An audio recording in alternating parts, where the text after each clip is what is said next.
Alright, so kind of the first video, and this will be a multi-part series.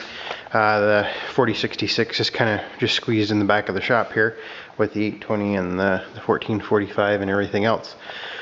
Mostly because I haven't had enough time to organize everything. Eventually the 4066 will actually face out of that garage door right there and sit more or less where the 820 is sitting.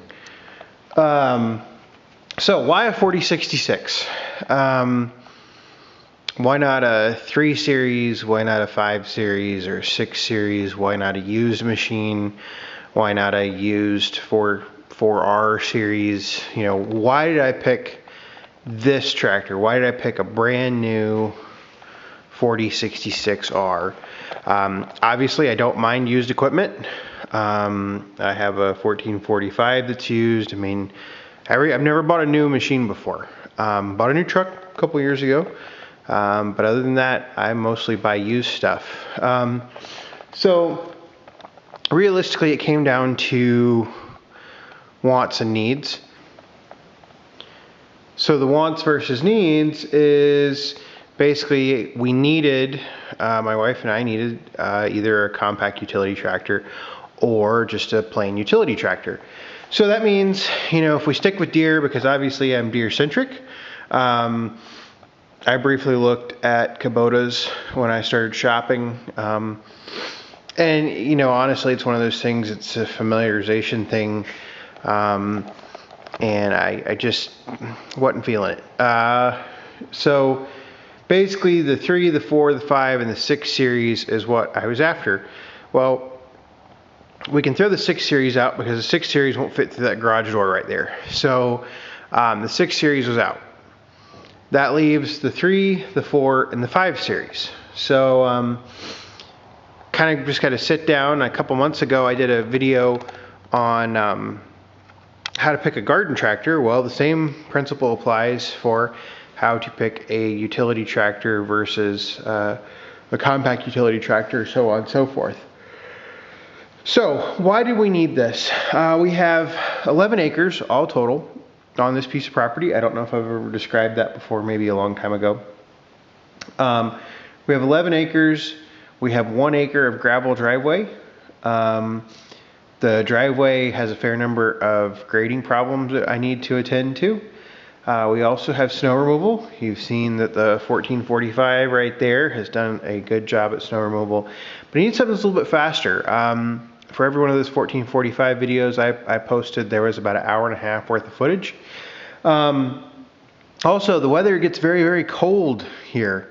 Like I said, we're in the upper Midwest, so this past winter it got down to -30, -32, something like that. So it is not warm. It is not a warm winter where it just snows occasionally. We will get a substantial amount of snow every year. Average is about 42 inches. So we have quite a bit of snow to move. Also in the future, we would like some more land. Just to have to play on. I'm not making any more of it. I want to do a little bit more.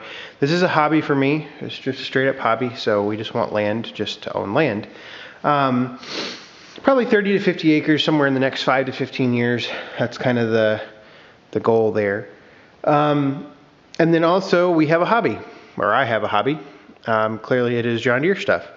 So what machine would fit my hobby the best? Clearly the X748 has done a great job so far fitting my hobby. But with this machine right here, the 820, which is in a bunch of videos, I needed something a little bit bigger. Attachments get bigger. You know, storage space is more limited. So, you know, you have to go vertical with your storage, which I will do in the next couple weeks. And so really, you know, if you're going to start moving stuff around, I mean, you got to be able to lift a substantial amount of weight. And then also, because of the landscape projects, I want to be able to move a large amount of material. Now, the X748 does a great job landscaping like beds in the backyard. I haven't really shown many of those, mostly because I just haven't had time. So, you know, it's one of those deals that coupled with all those factors is why I end up with the 4066. I'm going to go through a couple more here. This video may be just entirely boring, but I'm going to walk through my purchase decision basically. Now I could have bought a skid steer, but skid steers are like 3 points. Funny part is on a price basis, a skid steer may have been a fuzz cheaper than the 4066 as the 4066 is built. So really what we're going to come down to is I just listed out 6 wants. I'll call them wants. 2,000 pound lift capacity, a cab because it's cold, ease of use. Basically I want to get in this machine and go. Reliability. Now the reason I included reliability in this list is because of my propensity to use or buy used equipment. Obviously reliability is really important, not that important with a new machine. Power for snow removal. Like I said, we get quite a bit of snow, very cold weather, and also power for the driveway work. Our driveway, the house we live on, is a former dairy / feedlot. So back in the late 90s, they were turning loaded semis around on our driveway. That's why our driveway is so big. If you've seen it in a lot of the videos, you can't really grow grass on boulders. The top about 1.5 inches of our driveway is pretty loose, but then it's just nothing but rocks and boulders after that. So that's one of the reasons that it's power for driveway projects. So I actually made a little list here. I'm going to show you. Let's see if I can get it folded right. So to kind of go over this a little bit. So you've got those are our 6 things right there that we were looking for, the 2,000 pound lift. And so I listed out the 3, the 4, and the 5 series. So the 3 series does not have a 2,000 pound lift. The 4 series does. I want to say 2,200 pounds at full height for the 4 series. The cab obviously is important. Ease of use. The reason there is an X on the ease of use for the 5 series is my wife really wanted a hydro machine so she could feel more comfortable using it. And the 5 series does not come in a hydro. So that kind of cut the 5 series out right there. Also a 2,000 pound lift. The 5 series also has more than a 2,000 pound lift. Reliability, non-issue if you're going to buy new. Power for snow removal, obviously the 5 series is going to be the most powerful. The reason I have the minus there for the 3 series, it's not that it can't do it, but some of the attachments that you can get, the 3 series was just not powerful enough for some of the attachments, and I'll talk about that when I get into the attachments that I bought. And then power for the driveway. The 3 series, once again, really didn't have enough power for some of the projects on the driveway that I wanted to do. So that left me basically with the 4 series. So like I said, why not the 3 series, lift capacity? The cab was a bit small. So ease of use might have been impacted some there. And then also the power, which power, not necessarily horsepower, but weight. You need weight to get the power to the ground. And when I get done with this 4066, it will have a substantial amount of weight. The question's already been raised in another video if I'm going to load the tires, which I haven't decided yet, but I'll talk about that in a later video. And then why not the 5 series? The 5 series, it's not a hydro, so there's not just necessarily ease of use there. The horsepower and the size would have been fantastic, like a 5085R, something along those lines. But once you step up to the 5R series, you are spending a chunk of change. I want to say that the 5085R starts at like $80,000. I'm nowhere near that with this 4066. I'm not going to just... If you want to look up prices, MSRP prices, feel free. You can do that. I'm not really going to talk much about prices here. That's for everybody in their individual situation. But anyway, that's kind of why I ended up with the 4 series. The 3 series was just a bit too small for me and what I wanted to do. Probably would have been fine. So, it's one of those deals that the 3 series probably would have been fine, but I probably would have been left with some desire of a bigger machine in the future. I'll have to do a little editing, but I figured y'all got tired of just staring at the front of the tractor, so you can stare at the engine for a little bit. So anyway, I think if I'd have gone with the 3 Series, I would have been somewhat disappointed with some of the capabilities of the machine in the future, just in terms of weight. You know, so anyway, that's kind of the gist of how I ended up with the 4 Series.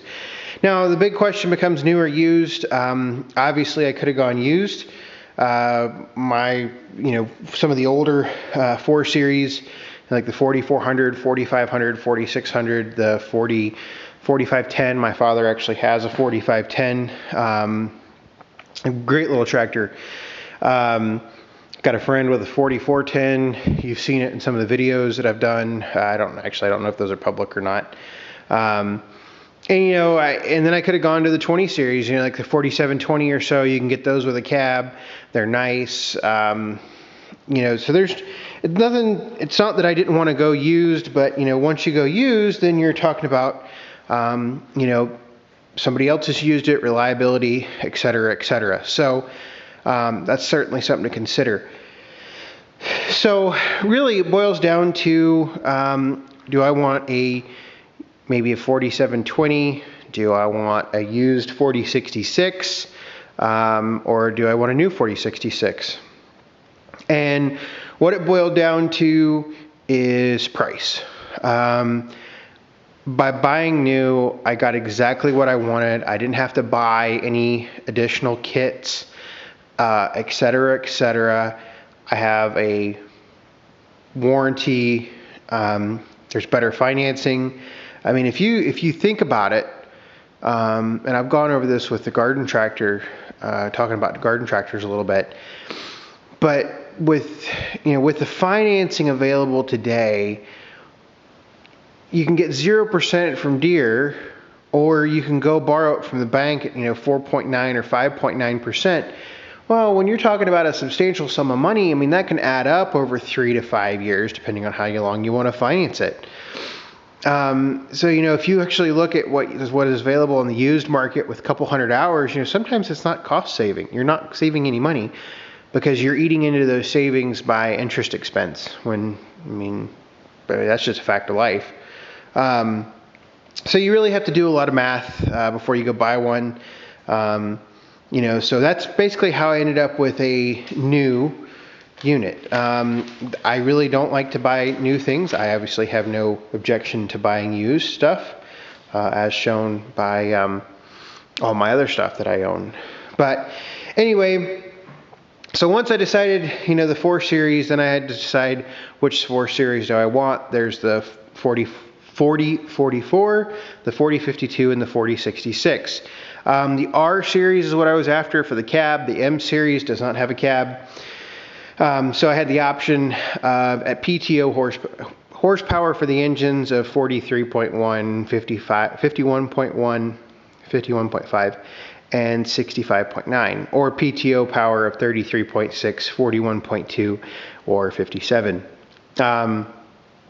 So really take into account the snow work that I want to do with it, the driveway work that I wanted to do with it. The 4066 seemed like the best option.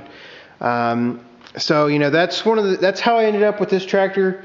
I spent a lot of time at my dealer talking to the sales guy. I spent a lot of time reading. Plus the 4066 gets you some options that I was going to put on here anyway. Namely the air suspension seat and a couple other things, but I'll get into those in part 2 on exactly what I ordered. This will probably be a 3-part series. This first part, I obviously talked about kind of how I ended up with this particular unit. Part 2 will be what exactly I ended up ordering. In part 3, I'll go around and actually show you all the systems, particularly the attachments, because attachments add a lot of cost. So there were definitely some trade-offs on the attachments. I knew what I wanted. I did not get all the attachments that I wanted. So I had to make some compromises. So I'll talk about that in part 3, and then obviously we'll get into using it. So anyway, hopefully this helps somebody in their purchasing decision. These type decisions are not easy. They're not made overnight. it took me almost 10 months to talk myself into buying this machine. For a person that's not going to use it to make money, it's not something you just run out and buy because you need it to make money. You have to really think about it. This is a 25-30 year purchase for me. Hopefully it lasts till about my retirement. For those of you that are wondering, I'm in my mid-30s approximately. So if this can last to my retirement, obviously I'll probably add bigger tractors if we get more land, but that's for another video several years from now. So anyway, thanks for watching.